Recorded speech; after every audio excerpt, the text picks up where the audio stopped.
South India Shopping Mall, the wedding mantra. Sarikotta wedding collection. South India Shopping Mall.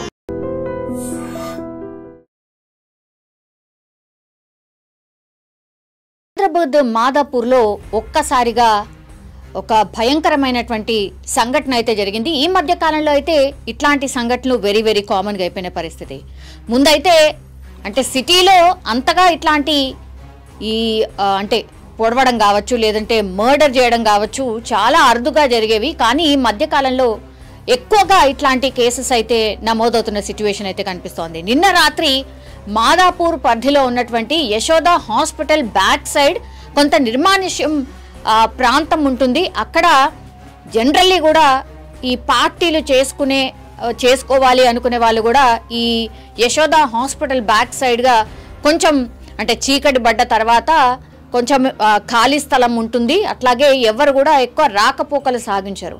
So అట్లాంటి ప్లేస్లో చాలా మటుకి ఇట్లాంటి పార్టీలు జరుగుతున్నాయి, కొంచెం దృష్టి పెట్టండి అని పోలీసులకు చాలా టైమ్సే విన్నవించుకున్నా కూడా ఏదో అడపాదడపా చూసి వదిలేయడం తప్పించి పెద్ద యాక్షన్ ఏం లేనట్టుంది. అందుకనే నిన్న రాత్రి కూడా ఇప్పుడు జయంత్ గౌడ్ మనం మాట్లాడుతున్న ఇతను జయంత్ గౌడ్ కేవలం 18 నుంచి 20 సంవత్సరాల మధ్యనే ఉన్నాడు.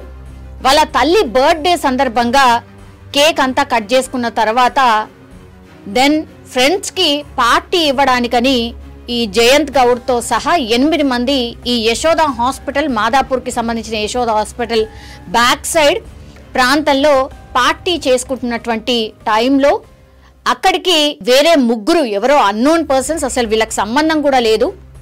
సో ముగ్గురు పర్సన్స్ ఈ 8 మంది కుర్రాళ్ళు ఎవరైతే పార్టీ చేసుకుంటున్నారో వాళ్ళ దగ్గర ఉన్నటువంటి బాటిల్ కావచ్చు, డబ్బులు కావచ్చు, పక్కా గట్టిగా పార్టీ చేసుకుంటున్నారని అనుకున్నారో ఏమో తెలియదు. డబ్బులు కావాలి, బంగారం కావాలి, మీ మెళ్ళలో ఉన్నటువంటి చైన్లు కావచ్చు, ఏవైనా సరే అవన్నీ ఇచ్చేయండి అని బెదిరింపులకు దిగడం స్టార్ట్ చేశారు. వాళ్ళున్నది ఈ బెదిరింపులు స్టార్ట్ చేసిన వాళ్ళు ఉన్నది కేవలం ముగ్గురు మాత్రమే. కానీ ఈ జయంత్ గౌడ్ అండ్ ఫ్రెండ్స్ మాత్రం మొత్తం 8 మంది ఉన్నారు. సో ఒక్కసారిగా వాళ్ళు కూడా ఎక్స్పెక్ట్ చేయలేదు ఎవరో వచ్చి ఇట్లా బెదిరిస్తారు అని కూడా అనుకోనటువంటి పరిస్థితి. సో ఒక్కసారిగా జయంత్ గౌడ్ మీద ఇక దాడికి కూడా ప్రయత్నించారు. వీళ్ళు 8 మంది ఉన్నారు కాబట్టి కొంచెం అగ్రెసివ్గానే ఎదుర్కొనే ప్రయత్నం చేసిండ్రు.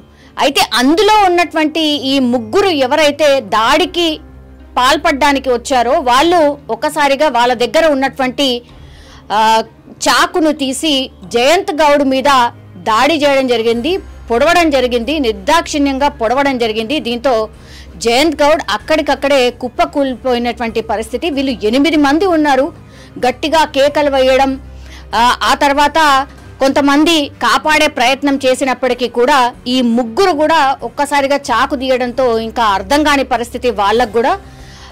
చెరో వైపు అందరూ చెల్లా చెదురుగా పారిపోయినటువంటి సిచ్యువేషన్. ఇంకా కొంతమంది 100కి డయల్ చేసి కంప్లైంట్ చేసినటువంటి సిచ్యువేషన్. సో ఒక్కసారిగా వీళ్ళకు కూడా జస్ట్ ఒక వాళ్ళ అమ్మ బర్త్డే అని చెప్పి వాళ్ళ ఫ్రెండ్స్కి పార్టీ అని అక్కడికి వెళ్తే తీరా చూస్తే వీళ్ళు ఏకంగా ఈ ముగ్గురు అన్నోన్ పర్సన్స్ ఎవరైతే ఉన్నారో వాళ్ళు ఏకంగా చాకు తీసుకొని వస్తారు, ఇట్లా పొడుస్తారు అని కూడా వాళ్ళు కూడా ఎక్స్పెక్ట్ చేయకపోయిండొచ్చు. కానీ ఈ ముగ్గురు ఎవరైతే దాడికి పాల్పడ్డారో పక్కాగా వీళ్ళు ఇక్కడ పార్టీ చేసుకుంటున్నారు, వీళ్ళ దగ్గర డబ్బులు ఉంటాయి, మద్యం బాటిళ్ళు ఉంటాయి, అట్లాగే బంగారం కూడా ఉంటుంది. సో బెదిరింపులకు పాల్పడచ్చు, దోచుకోవచ్చు అన్న ప్లాన్తోనే వీళ్ళు ముగ్గురు వచ్చినట్టుగా పోలీసులు అయితే భావిస్తున్నటువంటి పరిస్థితి కనిపిస్తోంది. ఇప్పుడు ఆ చుట్టుపక్కల ఉన్నటువంటి సీసీ కెమెరాస్ కావచ్చు, అట్లాగే వీళ్ళు ఎట్లా ఉన్నారు, వాళ్ళు ఈ ముగ్గురు ఆనవాళ్ళు ఏంటి, వీళ్ళు ఎక్కడి నుంచి వచ్చిండొచ్చు, ఇక్కడ దగ్గరలో ఉన్నటువంటి పరిసరాల్లో ఉన్నటువంటి వాళ్ళేనా, ఇవన్నిటి ఇన్ఫర్మేషన్ అయితే పోలీసులు ఇప్పుడు జయంత్ గౌడ్ ఎవరైతే ఉన్నారో, చనిపోయిన జయంత్ గౌడ్ ఎవరైతే ఉన్నారో వాళ్ళ ఫ్రెండ్స్ని పూర్తిగా ఇన్ఫర్మేషన్ అయితే తీసుకుంటున్న సిచ్యువేషన్ అయితే కనిపిస్తోంది. కానీ నిజంగానే పాపం వాళ్ళ అమ్మ బర్త్డే రోజు వాళ్ళ ఫ్రెండ్స్కి పార్టీ ఇద్దామని వెళ్తే తీరా చూస్తే ఇప్పుడు ప్రాణాలే పోయినటువంటి పరిస్థితి. దీంతో జయంత్ గౌడ్కి సంబంధించిన కుటుంబ సభ్యులు కన్నీరు మున్నీరుగా విలపిస్తున్నటువంటి పరిస్థితి అయితే కనిపిస్తుంది. ఓకే అంటే వాళ్ళ అమ్మ బర్త్డే అని చెప్పి సరే కేక్ కట్ చేశారు, అంతా అయిన తర్వాత వాళ్ళ అమ్మ కూడా ఐడియా ఉందో లేదో తెలియదు కానీ పార్టీ ఇవ్వబోతున్నాడు, ఇట్లా ఎక్కడికో బయటకు వెళ్ళబోతున్నాడు అని మాత్రం ఎక్స్పెక్ట్ చేసి ఉండదు. ఏదైనా తినడానికో ఎక్కడికో వెళ్తున్నామని చెప్పే ఉంటారు మేబీ. కానీ ఇక్కడ జరిగింది వేరు. ఒక్కసారిగా వాళ్ళు కూడా షాక్ అయిపోయినటువంటి పరిస్థితి అయితే కనిపించింది. ఇప్పుడు S40 పోలీసులు వీళ్ళ కోసం సర్చ్ ఆపరేషన్ కొనసాగిస్తున్నారు. అట్లాగే ఈ సీసీ కెమెరాస్ ఆధారంగా ఎవరు ఏంటి అనుకునే ప్రయత్నం అయితే ఇంకోటి జరుగుతున్నటువంటి సిచ్యువేషన్ అయితే కనిపిస్తోంది. ఇప్పుడు జయంత్ గౌడ్ మృతదేహాన్ని మాత్రం ఉస్మానియా హాస్పిటల్కి తరలించి పోస్ట్ మార్టం చేస్తున్న సిచ్యువేషన్ అయితే కనిపిస్తోంది. ఒక్కసారిగా మాదాపూర్లో ఒక మర్డర్ జరగడం మాత్రం ఇప్పుడు కలకలం అయితే క్రియేట్ అవుతోంది. 1:30-1:45 టైంలో మనకు ఒక డైల్ 100 కాల్స్ రావడం జరిగింది. దీంట్లో మా నైట్ డ్యూటీలో ఉన్న ఆఫీసర్ కాళే వెంకటేష్ గారు, అదేవిధంగా అదే టైంలో మా ఏసీపీ గారు కూడా NZ డ్యూటీలు చేస్తున్నారు. ఈ డ్యూటీలో భాగంగా ఉండగా ఒక యశోద బ్యాక్ సైడ్ ఉన్న ఏదైతే ఐసోలేటెడ్ ప్లేసెస్ ఉందో అక్కడ కొంతమంది పార్టీ చేస్తుండగా ఇంకొంతమంది 2-3 వచ్చి వాళ్ళని థ్రెటన్ చేయడం జరిగినట్టు, ఆ తర్వాత వాళ్ళకి ఆర్గ్యుమెంట్ జరిగితే దాంట్లో ఒక పర్సన్ అతని దగ్గర ఉన్న కత్తితో జయంత్ గౌడ్ అనే వాడిని ఏదైతే లెఫ్ట్ సైడ్ హిప్పు అలాగే లెఫ్ట్ సైడ్ చెస్ట్లో 2 కత్తిపోట్లు పొడిచి వాళ్ళు తీసుకొచ్చిన వెహికల్లో 3 పారిపోయినట్టు తెలిసింది. ఈ సమాచారం మేరకు మనం వెంటనే సీన్ ఆఫ్ అఫెన్స్కి వెళ్ళి అతన్ని ఊపుతున్నామని యశోద హాస్పిటల్కి అడ్మిట్ చేయడం జరిగింది. వెంటనే డ్యూటీ డాక్టర్లు అతను పరిశీలించి బ్రాడ్ డెడ్ చనిపోయినట్టు గుర్తించారు. ఈ తర్వాత ఇతని గురించి తెలుసుకుంటే ఇతను జయంత్ గౌడ్ అని తెలిసింది. ఇతనితో పాటు ఇంకొక 7 మెంబర్స్ ఫ్రెండ్స్ కలిసి టోటల్ 8 మెంబర్స్.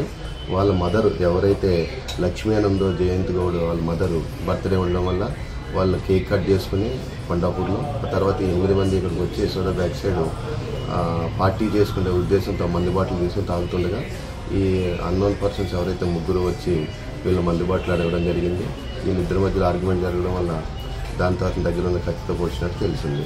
ఇందులో భాగంగా ఈ డెడ్ బాడీని మనం వాళ్ళ పేరెంట్స్ దగ్గర నుంచి ఏదైతే పిటిషన్ తీసుకుని మర్డర్ కేసు రిజిస్టర్ చేస్తూ ఈ డెడ్ బాడీని పోస్ట్ మార్టం కొరకు ఉస్మానియా హాస్పిటల్కి తరలించడం జరిగింది. ఫర్దర్గా ఈ అక్యూజుల గురించి మేము ఒక S40 అలాగే మా క్రైమ్ టీము మా లాండర్ టీము 3 విభాగాలకు విడిపోయి అతని గురించి ఆచూకీ కోసం చెక్ చేయడం జరుగుతుంది. అలాగే ఒక టీము సీసీ కెమెరాలు చెక్ చేస్తున్నారు. అయితే దీంట్లో ముందుగా మనకు తెలిసింది ఏంటంటే ఈయన నిజంగా ప్రస్తుతం ఉన్నటువంటి సమాజం దేనికి ప్రయారిటీ ఇస్తుంది? ఆర్థిక సంబంధాల చుట్టూ మాత్రమే తిరుగుతుంది. మళ్ళీ ఎన్నికలంగానే చాలా విరక్తి కలుగుతాను. మంచి అనిపిస్తుంది కదా, లేడీస్ కూడా ఛాలెంజింగ్ జాబ్స్ చేసినప్పుడు చాలా బాగుంటది. ట్రాఫిక్ అసిస్టెంట్స్ గా నియమించిన ట్రాన్స్జెండర్స్ అందరితో సాల్యూట్ చేయించుకుంటున్నారు. ఫుడ్ డెలివరీ ఇవ్వటానికి వెళ్ళినటువంటి డెలివరీ బాయ్ అనిల్ పై కళ్ళ ముందు